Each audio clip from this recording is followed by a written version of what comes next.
Hey everyone, and welcome to the channel. Today we're going to be reviewing the S.H.Figuarts Frieza 4th form. We'll also be reviewing the S.H.Figuarts Frieza. We'll also be reviewing the S.H.Figuarts final form Frieza. Now the reason why I'm doing this is because Tamashii Nations over a number of years have re-released practically the exact same figure with different colouring and named it something different each time. They've used the exact same mold because it was pretty good then, but it has aged a bit now, and with the Mecha Frieza and Full Power Final Form Frieza on the horizon, I thought it would be a good idea to look at the old molds and see what's going on, as well as just make my way through all of the S.H.Figuarts reviews that I have on a backlog. So this is a good way to get 3 out of the way straight away.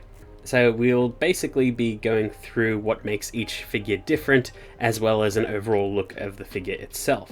So 2 of these figures have got the new design boxes, which is the clear window into the front and promo images along the side and the comic book panel sort of look.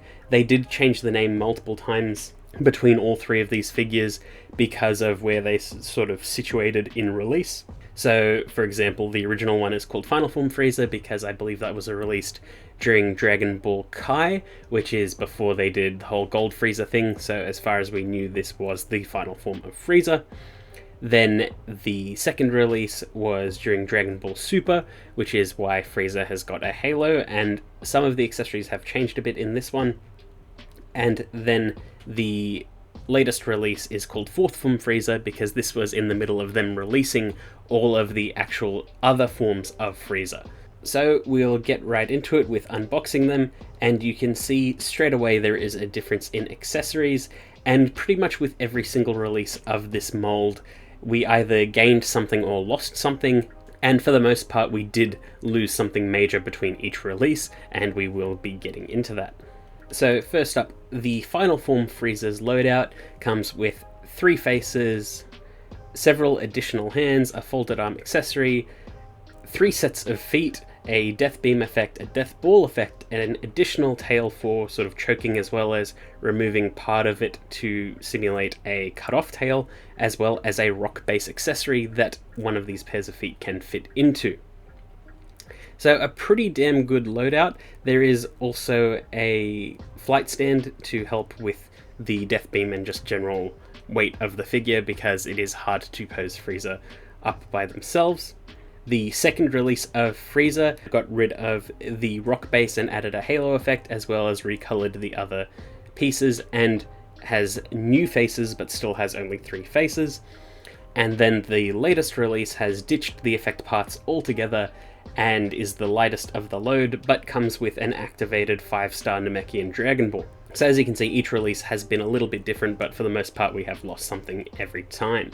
Now, taken out of the box, here are all 3 Friezas lined up. From left to right, it's newest to oldest, and you can sort of see the colouring style that was sort of consistent at the time.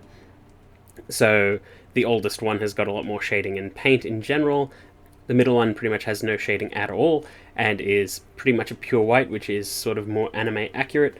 And then the latest release has got a more vibrant purple, a little bit of shading, as well as some of the best faces they've ever done because of the sort of modern outlook on face design for the S.H.Figuarts line. So the sculpts in general look really, really good.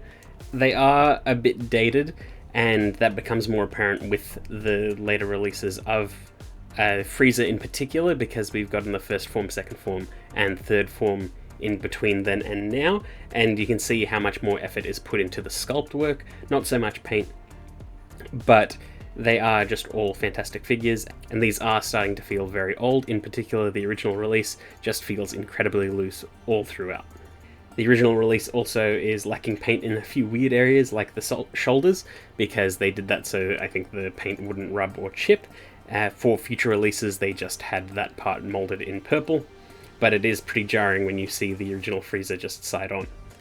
Anyway, I've waffled enough, we'll get right into posability. So, Frieza's got a ball joint at the head and neck, so can look around pretty freely. The arm is on a ball hinge as well, so it can move out that far and rotate all the way around. There is an upper arm swivel, a bend at the elbow, and a hinge at the wrist. You can butterfly the arms a little bit, but this was sort of pre-butterfly joint era, so not too much out of it. There's a ball joint in the upper chest which allows for a pretty good crunch and movement, and the little crest in the center of his chest can also rotate around to sort of keep the sculpt clean. And you can get a pretty good range of motion out of that. There is a waist swivel. They can kick forward that far and back that far, which is pretty good.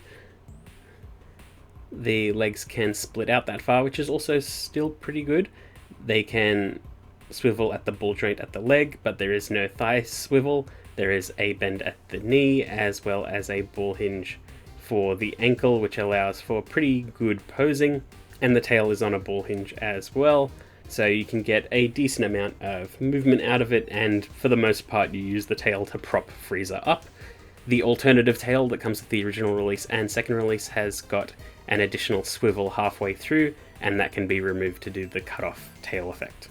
So going through the faces then, the original Frieza has got a smiling face with a lot of lipstick. It looks kind of cartoony.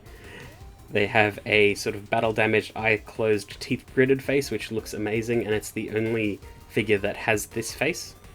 And then there is an angry, shouting face. The second release of Frieza has got a sinister, smirking face, and I like this one a lot more than the first one.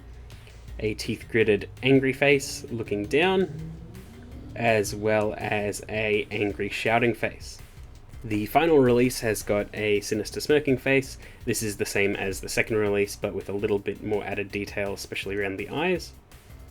The teeth-gritted, angry face, which again, more detail around the eyes. And the mouth open, shouting, angry face, which again, more detail around the eyes, and they all look very good. And with those accessories, you can get Frieza into a number of poses. A stand is very highly recommended, just because the weight distribution on this figure is pretty weird and has not aged very well at all. But you can get a decent amount out of them, and I do like the second release Frieza the most because of the accessories that you get, and I think you can get a lot out of that figure with these accessories. It is good that each figure is different. The latest release was a budget figure, so it's understandable that it's missing so much, but it would have been nice if the Namekian Dragon Ball was replaced with like a Death Ball effect or something like that. But regardless, they are all pretty good figures, and aesthetically they do hold up quite well, and I do like simple things like the second and latest release having the standard smiling face with a hole or socket at the back of the head, allowing for a halo effect, so you can change the aesthetic of just the standard head as well as remove it without affecting anything. Even the newest figure still feels rather dated, just because of some of the modern engineering that we've gotten lately. I'm interested to see the Mecha Frieza's posability, to see what they've added in or removed, as well as the final form, final full power Frieza that's coming at the end of the year, just to see what that can achieve. And who knows, we might get another final form Frieza somewhere down the line. I'm sure they will rework something at some point. There's no way they're not going to revisit a million different characters as soon as engineering catches up. But for now, this is what we've got, and they are all pretty good. If you could get it, I would recommend the second release figure, just because it's got some really good accessories and holds up rather well. Or the fourth form one, just because the aesthetic of it is very nice, and the metallic purple of the gems on the forearms, head and all of them look especially good in the fourth form Frieza. But yeah, that's pretty much it. I hope you enjoyed that video, and I will see you all next time.